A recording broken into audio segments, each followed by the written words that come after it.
Hi, I'm Dr. Michele Sanchez, and I'm an adjunct professor here at the College of Psychology with Nova Southeastern University. I want to take a moment to speak about one of the courses that I teach, PSY 906, which is the best practices and policies for the mentally ill in the criminal justice system. But before we do that, I'm going to take a second and speak about myself, which is hard because I never normally do that. But a little bit about me. I have a bachelor's in early childhood elementary education, and then I have my master's and my doctorate in clinical psychology with a specialization in forensics. My first foray into psychology, I started working with the juvenile offenders at a level 8 facility with the Department of Juvenile Justice in Broward.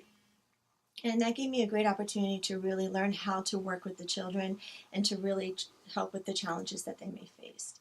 This also, kind of jump-started my love into forensic psychology, and I started working due to many opportunities in the forensic system in the county, state, and federal prisons throughout Florida. In 2003, I was hired by the Broward Sheriff's Office, and I was hired to develop the mental health programming that we currently have in the jail. So bringing that into the mental health offenders right in our units at the North Broward Detention Center.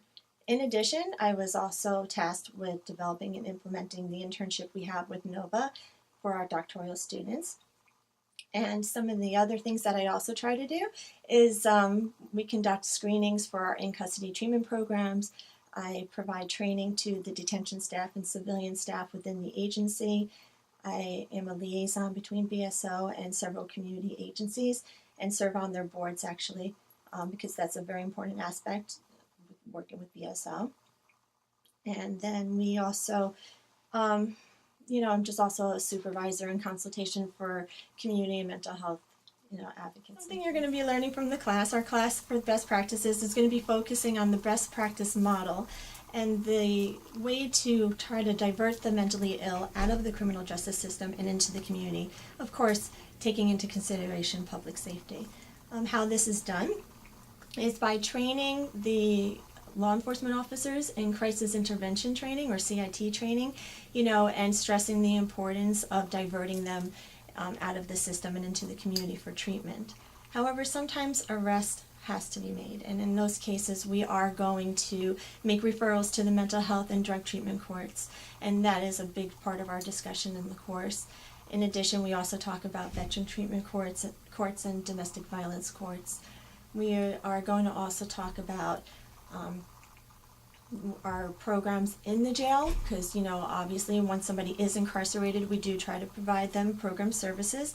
So all the in-custody programs that are in the jail, as well as programs that are offered in the community. We also do address about violence risk assessments and the importance of assessing properly for that kind of offender. We do talk about competency restoration and the specifics related to that, the requirements that are used for competency restoration.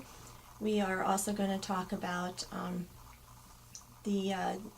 providing programs within the jail. We talk specifically about a program that Dr. Walker had implemented called STEP, the Survivor Therapy Empowerment Program. That is a program that empowers the victim to become a survivor. It's a fabulous program that comes in weekly into our facilities, and it's very well received by all that participate in it. So those are just some of the points of the course, the topics that you would be working on. Some of the requirements for the course, students are expected to have to do a 10-minute PowerPoint presentation. This is uploaded right to the discussion board, and each week there's 2 student presentations.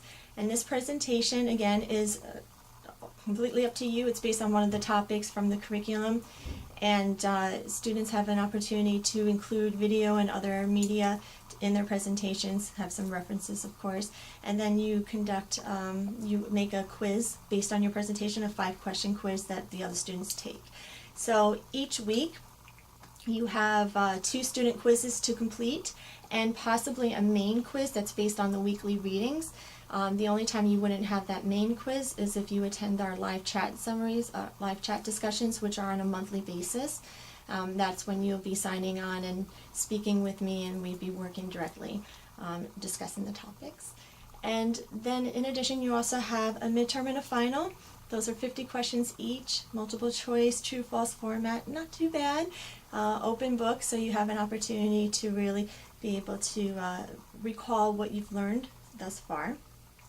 And then I do offer an opportunity for weekly extra credit where you can write a one-page summary of the weekly readings, and this will add some additional points to your final score at the end of the semester. And you also have an opportunity to do a second student presentation. Also, again, would be some additional points for those students that thrive for that aid. So these are just some of the course requirements. I do not have a term paper, so I'm sure you're all cheering hard now on that. The presentations are in place, so that gives you an opportunity to really have a better understanding of what the topics really mean.